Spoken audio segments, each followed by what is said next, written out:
377면입니다.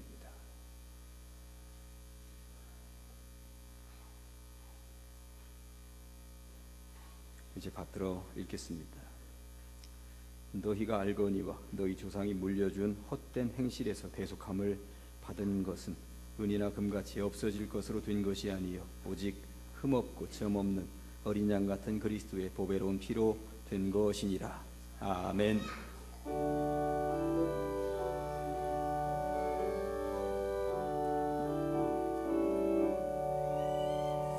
내게 있는 모든 것을 아낌없이 드리네. 사랑하고 의지하며 주만 따라 살리라. 주께 드리네. 주께 드리네. 우리 하여금 복음에 합당한 자로 살게 하여 주시옵고 우리가 이 땅을 사는 동안 주님의 이름으로 평화를 심는 주의 백성들이 되게 하여 주시옵소서. 우리 삶을 통하여 항상 그리스도의 죽으심과 다시 사심을 증거하는 아름답고 복된 삶이 될 수 있도록 우리를 도와주시옵소서. 오직 하나님께 영광 돌리는 주님의 자녀들이 되게 하시기를 원하오며 예수님의 이름으로 기도합니다. 아멘.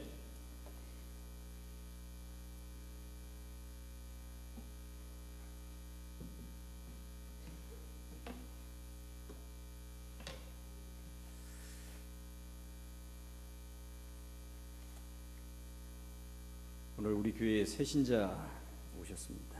예, 김기태 성도님 어디 계신가요? 예, 반갑습니다. 한번 얼굴 보시면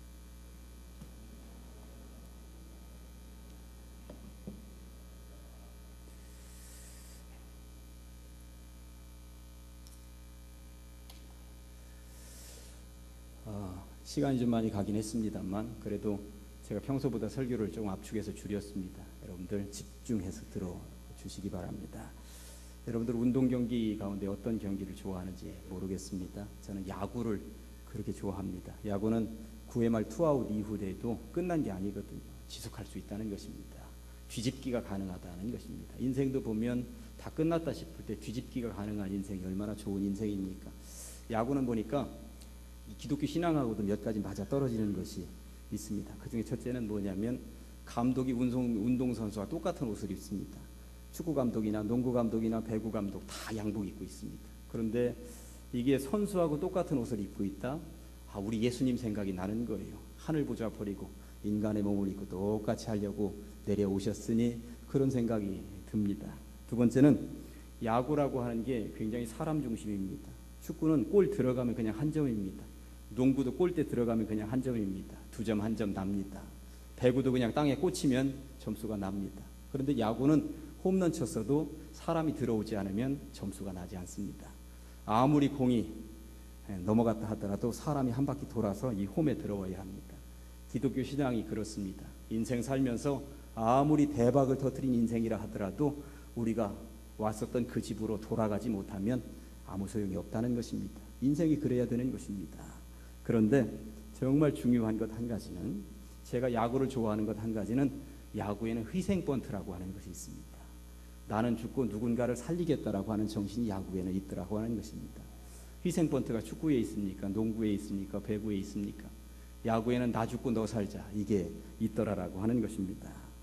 종려주일 고난주간이 어떤 절기냐 하면 예수님이 나 죽고 모든 인류를 살리겠다. 그러니까 야구의 희생 번트는 한 명 죽고 한 명 사는 건데, 예수님의 희생 번트는 본인 한 명 세상 떠나 죽으시고 온 인류를 살려내셨다는 것입니다. 이 놀라운 은총 가운데 우리가 머물러 있는 줄로 믿습니다.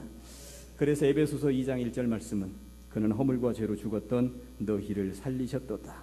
예수님의 희생 번트 하나가 온 인류의 허물과 죄로 죽었던 것을 살려내신 줄로 믿습니다.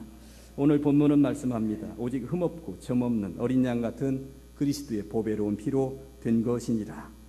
희생하시면서 온 인류를 살리신 유일한 방법이 있는데 피라고 말씀하고 있습니다.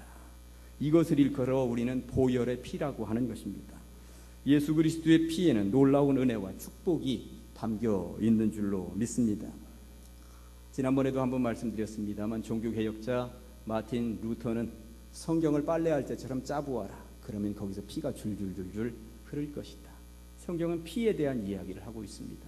성경에서 보혈의 피를 빼버리면 아무 의미가 없다는 것이죠. 1700년대 영국의 고전문학가인 윌리엄 카우퍼는 6살 때 어머니를 잃었습니다. 그러니 일찍부터 어머니를 잃고 여의고 얼마나 시름시름하면서 살았겠습니까? 우울증이 몰려왔고요. 그리고 무서움증이 몰려왔습니다.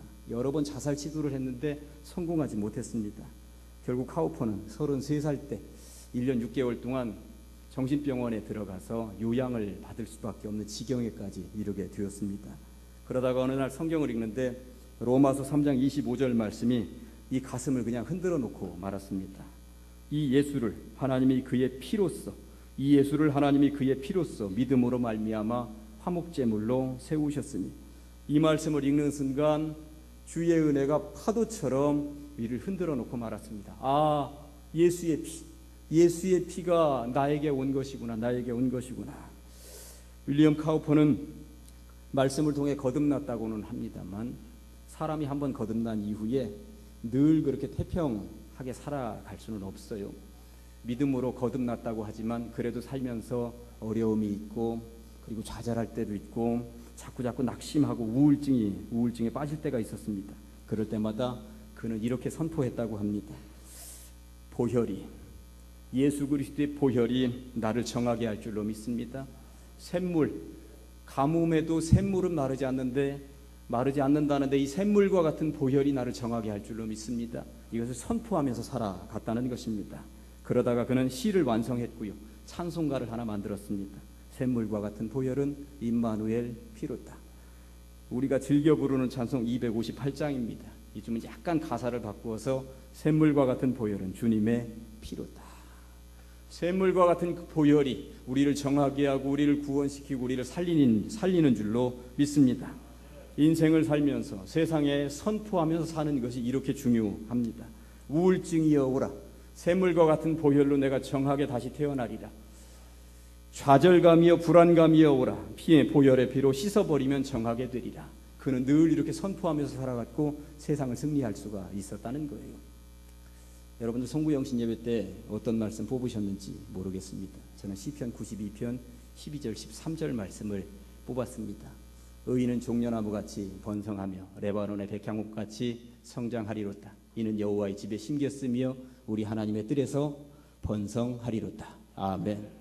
좋죠?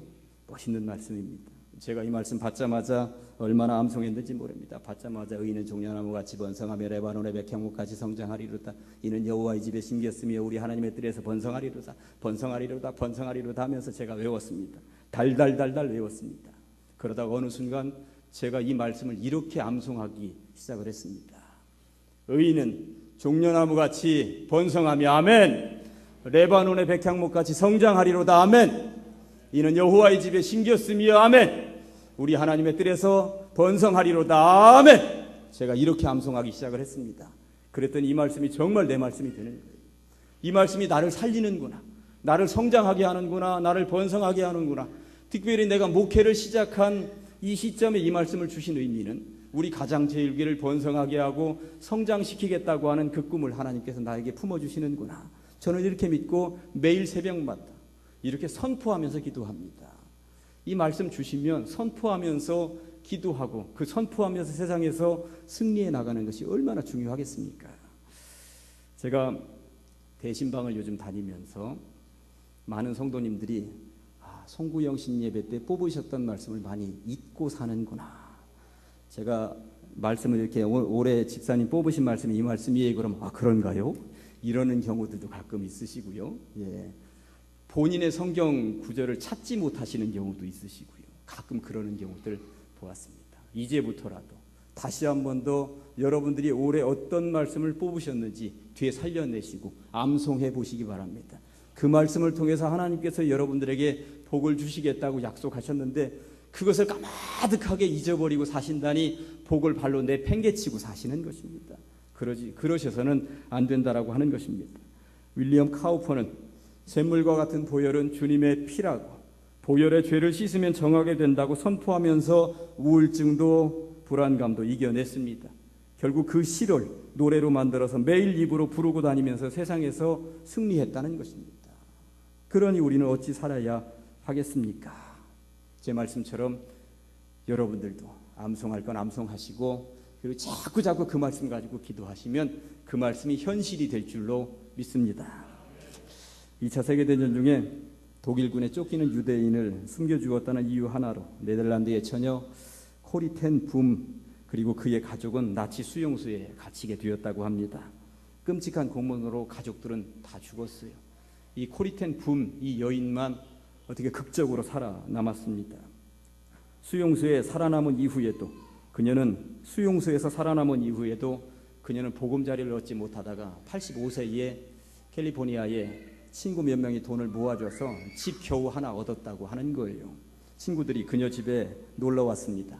코리, 너에게 이런 아름다운 처소를 주신 것을 보니 너의 하나님은 참 선한 분이신가 보다.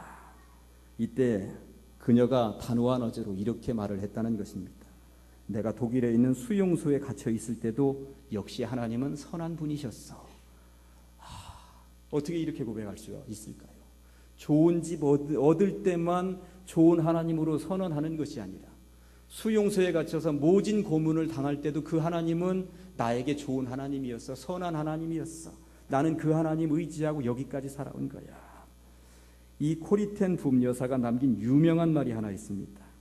하나님께서 우리들의 모든 죄를 가져다가 바다 가운데 가장 깊숙한 곳에 던지시고는 거기에 낚시 금지라는 팻말을 써붙였는데, 어떤 사람들은 던져진 죄를 다시 낚겠다며 낚시질을 하고 있지는 않습니까? 하나님께서 보혈의 피로 모든 인류의 죄악을 다 끄집어다가 바다 가장 깊숙한 곳에 집어 던져서 내팽개쳤는데, 그 죄악을 다시 끄집어내겠다고 거기에 가서 낚시질을 하고 있는 인류를 보면서 하나님이 얼마나 안타까우시겠느냐라고 하는 이야기입니다. 그러지 않으시기를 우리는 보혈의 피로 살아난 사람들입니다. 이제 말씀을 정리하고 마치려고 합니다. 예수님께서 우리의 모든 죄를 담당하시기 위하여 보혈의 피를 흘려 주셨습니다. 그리고 모든 죄를 바다 깊숙한 곳에 내던져 버리셨습니다. 그런데 어리석은 인간들이 다시 그 죄를 끄집어 내려고 합니다. 주의 보혈에 능력이 있는 줄로 믿습니다. 그의 피를 믿기만 하면 그 능력의 피가 우리를 살리는 줄로 믿습니다. 같이 주의 보혈 능력이 있도다 찬송하시겠습니다. 주의 보혈 능력이 있도다. 주의 피 믿으오. 주의 보혈 그 어린 양의 매우 귀중한 피로다. 주의 보혈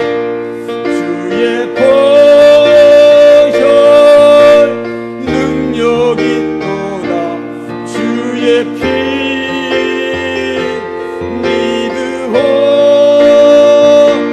주의 보혈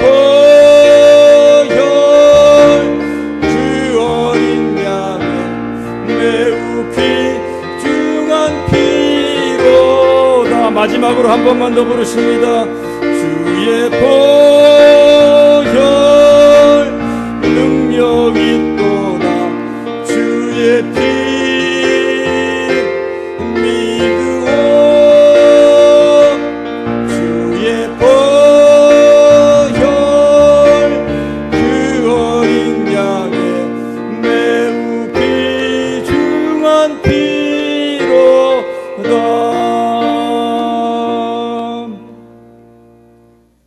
출애굽기 때 어린 양의 피를 문설주에 바른 집은 죽음의 그림자가 넘어갔다고 성경은 말씀하고 있습니다. 오늘날 우리는 우리의 대문에 어린 양을 잡은 피를 다시 바를 필요는 없습니다. 다만 예수 그리스도께서 흘려주신 그 보혈의 피를 믿기만 하면, 이 가슴에 그 보혈의 피를 바르기만 하면 우리는 살아나는 줄로 믿습니다. 이것이 바로 보혈의 능력입니다. 그 피를 믿으시기 바랍니다.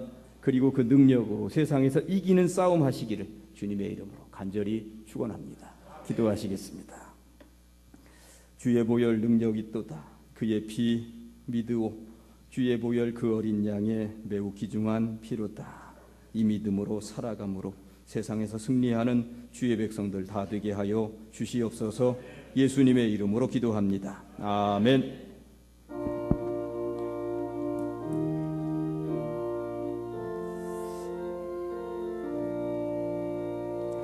죄에서 자유를 얻게 함은 보혈의 능력 주의 보혈